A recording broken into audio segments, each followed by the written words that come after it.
제주 빌라델비아 교회입니다. 창세기 강의 쉬운 두 번째 시간입니다. 이번 시간에는 창세기 7장 1절부터 4절을 함께 살펴보도록 하겠습니다.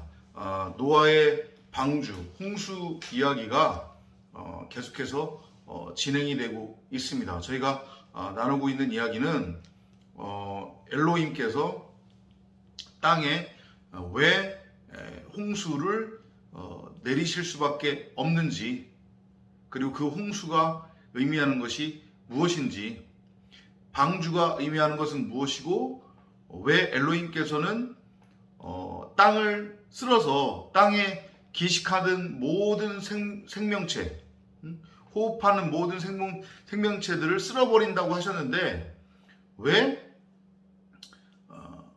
짐승들을 방주 안으로 들여보내라고 하시는지 그 의미를 살펴보도록 하겠습니다. 7장 1절부터 4절까지입니다.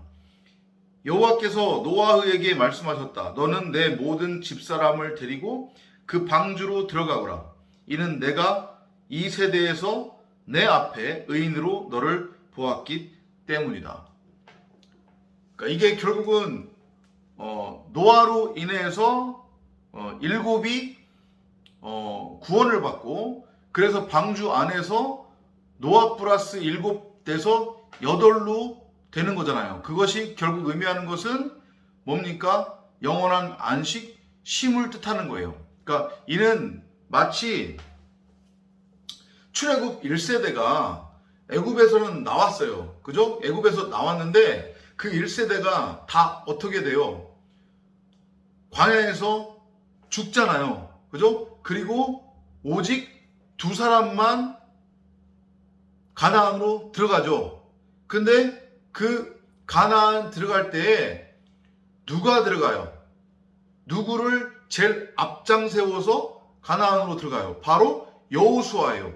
예슈아란 말이에요. 그 예슈아가 누구예요? 엘로힘 여호와 그리스도 예수란 말이에요. 여기 지금 노아는 바로 그리스도 예수의 모형이에요.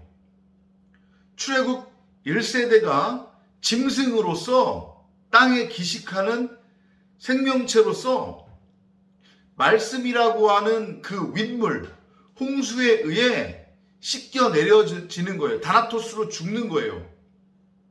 짐승으로서의 내가 죽고 여호수아, 엘로힘 여호와 그리스도 예수와 더불어서 방주 안으로, 가나안으로 들어가게 되는 거란 말이에요. 그래서 비로소 성전으로 세워지는 거예요. 그리스도 예수를 머리로 하는, 예슈아를 머리로 하는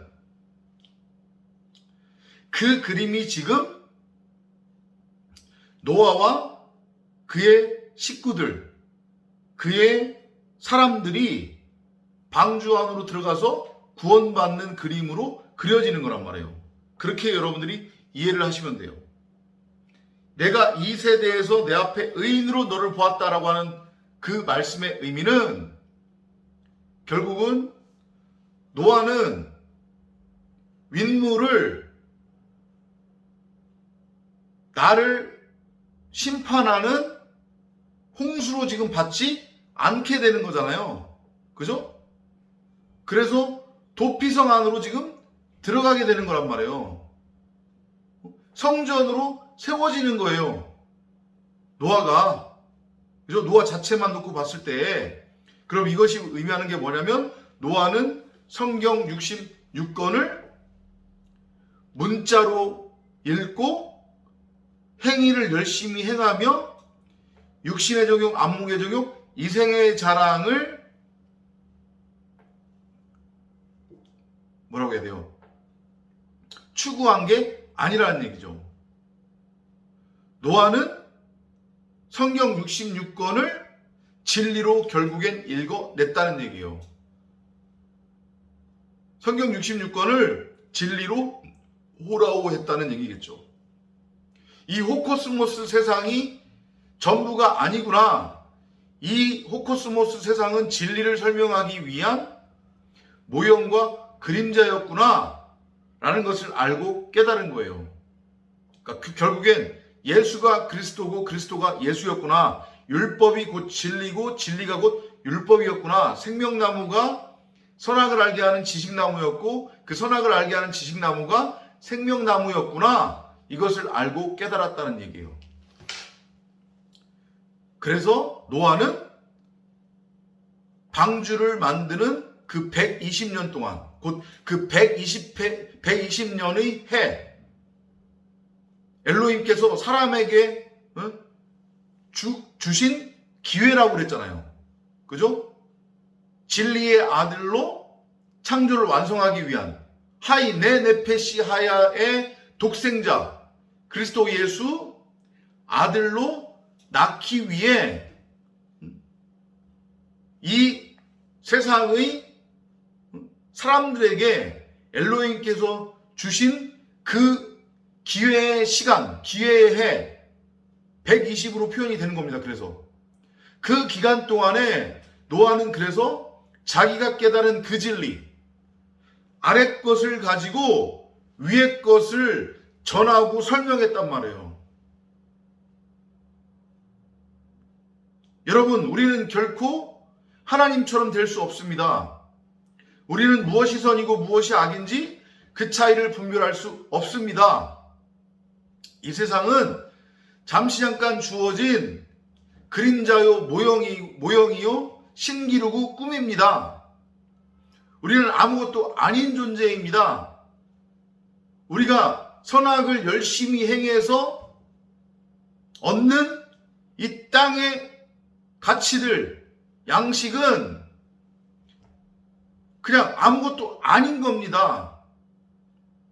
그건 가시나무와 엉겅퀴에 불과합니다.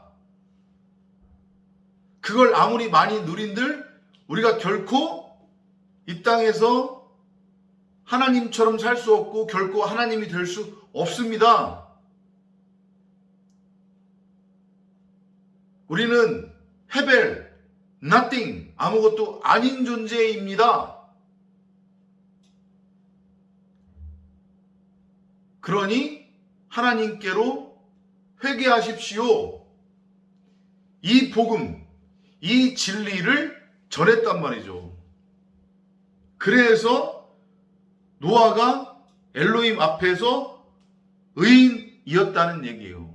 내가 의인으로 너를 보았다. 이건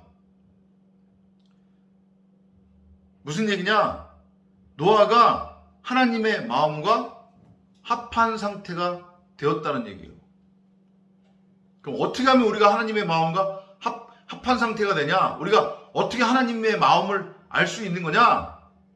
성경을 문자로 열심히 읽고 선악의 율법 타령하면서 큐티 타령하면서 그걸 내 삶에 적용해서 나의 삶을 변화시키는 것?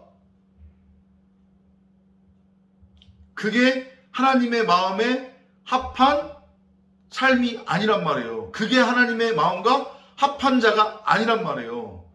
그걸 성경은 죄라고 그러고 대적한다고 그런단 말이에요. 하나님한테 개기는 거예요. 한마디로 얘기하면 복음이 뭔지 모르니까 덤벼드는 거란 말이에요. 성경을 눈에 보이는 문자로만 읽고. 그게 아니라 노아는 성경 66권을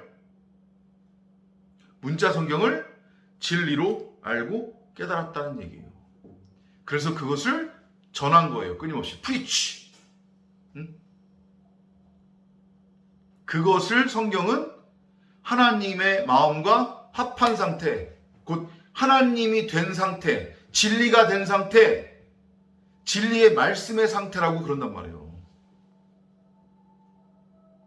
그러면 하나님의 말씀, 곧 하나님의 영은, 성령은 깨끗한 말, 깨끗한 영, 진리의 영이기 때문에 세상의 것과 결코 섞일 수가 없어요.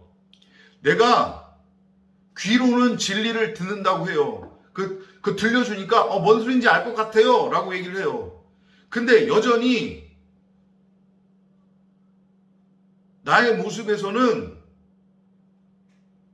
혈기충천하고 화가 솟구쳐나고 나만 옳고 다른 사람들은 다 잘못되고 모든 것을 다 다른 사람의 핑계로 돌리고 선악으로 다른 사람들을 정죄하고 판단하고 심판하고 그러고 있어요. 그러면서 자기는 아니라고 그러는데 저는 물질에 관심 없습니다. 더 이상 욕심 없습니다. 라고 하는데 아니란 말이에요. 자기 자신조차도 속이고 자기 자신에게도 거짓말을 해요.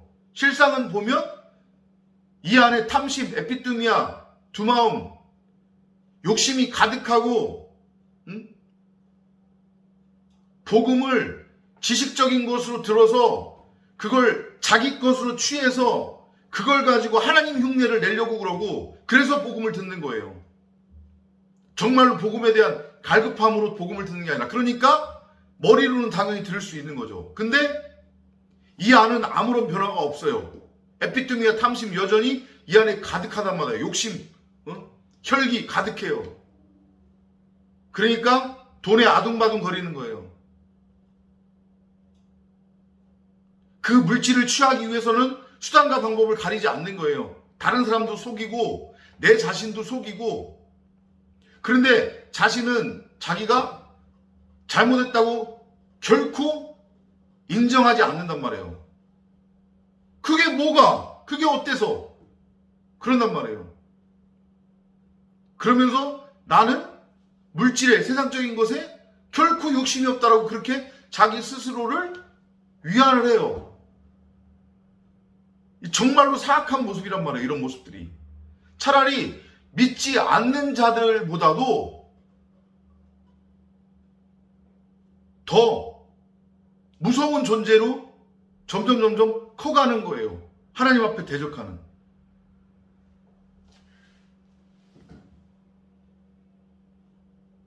왜 제가 이 말씀을 드리는 거냐면 우리가 진리를 듣고 있다. 그래서 그 진리가 진리로 들린다 우리에게. 그러면 그 진리는 곧 영이란 말이에요. 깨끗한 영, 진리의 영이에요. 말 그대로 그 하나님의 말씀은 우리를 깨끗하게 씻어내버린단 말이에요. 우리 안에 이 두마움, 에피뚜미아 탐심을. 그러면 결코 제가 방금 전에 말씀드렸던 그러한 모습들이 나에게서 나타날 수가 없어요. 물론 육신의 옷을 입고 있기 때문에 그것으로부터 완전히 해방될 수 없지만 바울의 고백처럼 하지만 그 정도는 아니란 말이에요. 점점 내가 목이 잘려나가고 있기 때문에 진리의 말씀에 의해서 다나토스로 지금 죽고 있기 때문에 그리고 말씀이라고 하는 그 물, 홍수에 의해 그 더러운 짐승으로서의 옛사람이 씻겨나가고 있기 때문에 그런 모습이 나한테서 거의 안 나오거나 그게 점점 줄어든단 말이에요. 근데 이건 어떻게 복음을 들으면 들을수록 더 혈기왕성하고 화가 가득하고 탐심이 가득하고 더 다른 사람들을 선악으로 정죄하고 심판하고 그러냔 말이에요. 만약에 그런 모습이 나한테서 나온다고 하면 이건 아닌 거예요. 적어도. 그렇게 여러분들이 스스로를 점검하시면 돼요. 온 땅의 씨를 살리기 위해, 이쪽 보세요. 온 땅의 씨를 살리기 위해 모든 정결한 가축 중에서 수컷과 암컷 7쌍과 정결하지 않은 가축 중에서 한 쌍과 하늘의 새 중에서도 수컷과 암컷 7쌍을 취하여라. 그러니까 이게 무슨 의미예요? 짐승이 등장하지만 사실은 이 짐승은 독생자 엘로힘 여호와 하나님의 형상 진리의 말씀 하나님의 아들 하이 넷네페시 하야로 창조가 완성될 태어날 하나님의 백성들 이스라엘을 지금 가리키고 있는 거란 말이에요. 하필이면 7쌍이잖아요. 7. 아브람과 하갈에서 이 아브람과 하갈이 짐승으로서 물에 씻겨 내려가 죽고 나라고 하는 옛사람이 목이 잘려 다나토스로 죽는 거예요. 그리고 진리의 아들로 성전으로 세워지는 거예요. 방주 안에서. 그리고 정결하지 않은 가축 중에서 한 쌍. 그러니까 이건 암수 한 쌍이잖아요. 남녀예요. 같은 얘기예요. 아브람, 하갈.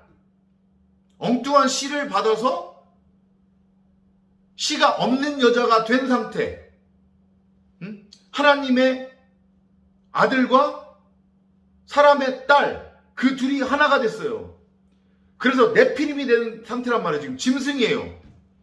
이 짐승으로서의 내가 하나님께 제물로 드려지는 거예요.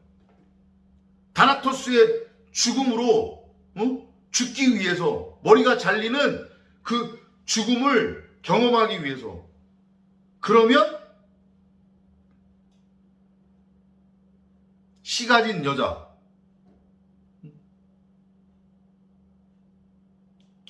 처음에는 우리의 출발이 창세기 1장 2절 어디에서 출발을 했어요? 아랫물에 우리가 덮여져 있었잖아요. 그죠? 그러니까 그 아랫물은 바다로 이해를 해도 된단 말이에요. 그러니까 우리의 첫 출발은 바다에서부터 출발하는 거예요.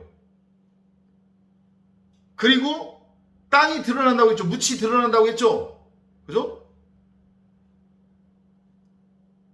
거기에서 이제 짐승으로, 땅을 기어다니는 짐승으로 이제 조금씩 창조가 진행이 되는 거예요. 처음에는 바다의 물고기로 우리가 시작을 했어요. 바다 생물로 우리가 시작을 했단 말이에요. 우리의 처음 상태가. 그리고 이제 네 발로 기는 무트로 올라갔어요. 묻이 드러났어요. 그리고 결국에는 어떻게 돼요? 공중을 나는 새처럼 이제 그런 존재까지 우리가 창조가 완성이 되는 그 모습이 창세기 1장부터 계속 바다의 생물체, 땅의 짐승, 공중을 나는 새로 그려지고 있는 거란 말이에요. 그래서 잘 보세요. 우리의 모습, 우리가 어떻게 태어나는지. 엄마 뱃속에 있을 때 우리가 어디에 있어요? 우리 알 속에 있는 거 알죠? 그 태반이라고 하는 게 그것도 결국 알이잖아요. 알. 그죠? 거기에 양수가 가득 차 있잖아요. 이게 그 진리를 설명하는 거예요. 뭐라고 했습니까? 나라고 하는 이 몸뚱아리, 호코스모스 세상 다 진리를 설명하는 모형과 그림자라고 했잖아요. 엄마 양수 속에 있는 우리의 처음 상태, 그건 창세기 1장 2절의 우리의 모습인 거예요. 알 속에 있는 부정한 나, 바닷물에 잠겨져 있는 나, 그 나가 태어나죠. 엄마 뱃속에서 나오죠. 10달을 채우고. 10은 완성이잖아요. 그래서 나와요. 나오는데 나와서 어떻게 돼요? 못 걸어 다니죠. 그죠? 기어 다니잖아요. 어떻게? 네 발로 기어 다니잖아요. 그죠? 그러니까 창세기를 1장부터 첫날부터 창조의 과정을 쭉 보면 결국 그 얘기하고 있잖아요. 땅이 바닷물에 잠겨져 있다가 물에 잠겨져 있다가 무트로 드러나고, 그리고 그 무트로 드러난 땅이 무언가를 계속 내잖아요. 결국 그래서 우리 얘기하는 거라고 제가 말씀을 드리는 거예요. 네 발로 기어요. 그죠? 그랬다가 결국은 어떻게 돼요? 이제 두 발로 서게 되죠. 이게 창조의 과정이에요. 모형으로 그리고 있는 거란 말이에요. 지금 7장 2절 3절에서 말하고 있는 방주에 들어가게 되는 정결한 가축 암컷 7쌍, 정결하지 않은 가축 1쌍, 그 다음에 공중에 나는 새 7쌍, 다 그것을 모형으로 그려지고 있는 거란 말이에요. 우리를 그렇게 이 역사 속에서 71회 동안, 무드셀라의 해 동안, 120의 해 동안 우리를 아담의 계보, 노아, 에녹으로 창조해 내겠다고 하는 하나님의 언약을 지금 드러내고 있는 거란 말이에요. 한마디로 얘기하면 우리를 다나토스로 죽여서 더러운 우리를 그 말씀이라고 하는 그 물로 깨끗하게 씻어내서 새로운 피조물로 창조하고 낳으시겠다는 하나님의 확증이란 말이에요. 그런데 이 과정에 있는 에클레시아 교회 성도가 오늘 앞부분에서도 말씀드렸지만 어떻게 진리를 듣는다면서 여전히 내가 왕이 돼서 내 멋대로 내 고집대로 내 뜻대로 그런 삶을 살 수 있겠냔 말이에요. 여러분들 스스로를 잘 점검하시기 바랍니다. 이거는 율법, 윤리, 도덕 얘기하는 거 아니에요. 율법, 윤리, 도덕으로는 그 누구도 자유할 수 없단 말이에요. 흠이 있을 수밖에 없어요. 하지만 율법, 윤리, 도덕의 기준, 그 잣대에 의해서 내가 행한, 의도했던 의도하지 않았던 행한 그 죄는 이 육신의 옷을 입고 있는 상태에서 다 해결받는다니까요. 왜냐? 그만큼의 죄의 대가를 치르잖아요. 이 세상에서. 이해되죠? 그러니까 그렇기 때문에 진리를 듣고 있다고 하면 다른 사람들을 결코 선악으로 정죄하거나 판단하거나 심판할 수 없는 거예요. 그렇게 해서도 안 되는 거고.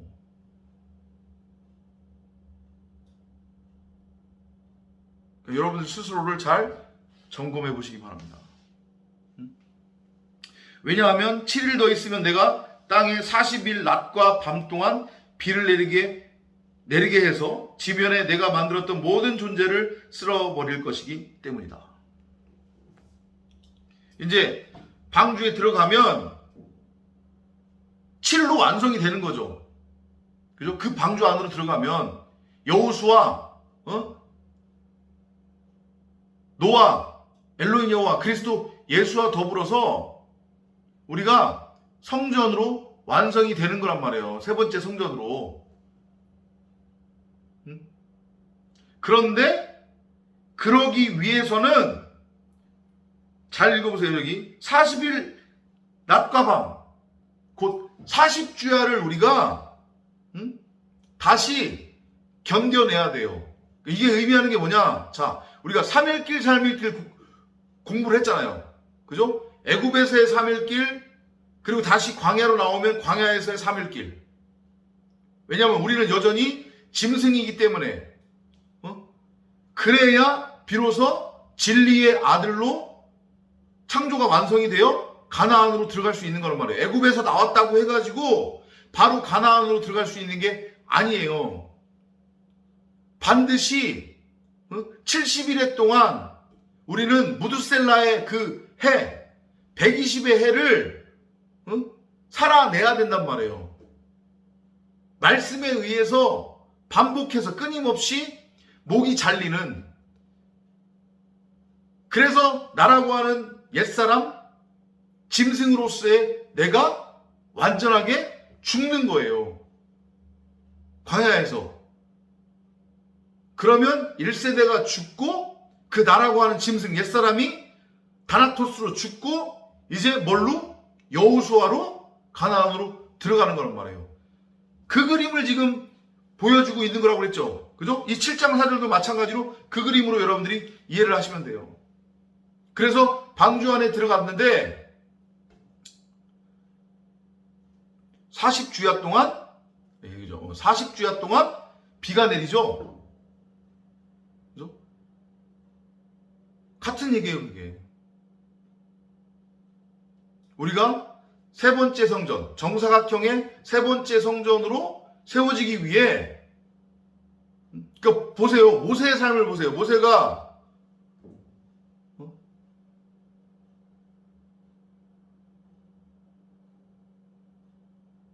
40년 이렇게 살았잖아요. 그죠? 이게 같은 그림이란 말이에요, 다. 그래야 모세가 이제 엘로힘 여호와 그리스도 예수로 비로소 세워지는 거란 말이에요.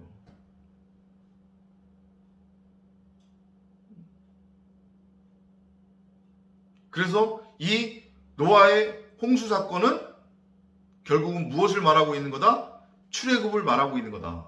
아니, 우리의 삶 속에서 우리가 반드시 겪어야 하는 그 창조의 과정, 신앙생활, 즉 다시 말해 자기 부인, 다나토스의 죽음의 과정을 설명하고 있는 거다. 이렇게 이해를 하시면 돼요. 그래서 예수도 3년 공생애를 시작하기 전에 광야에서 40일을 보내잖아요. 그죠? 그리고 부활한 예수도 며칠 동안 있다가 승천해요? 40일 동안 있다가 승천하잖아요. 딱 같은 내용이란 말이에요. 우리는 반드시 애굽에서의 3일 길, 광야에서의 3일 길, 40이에요.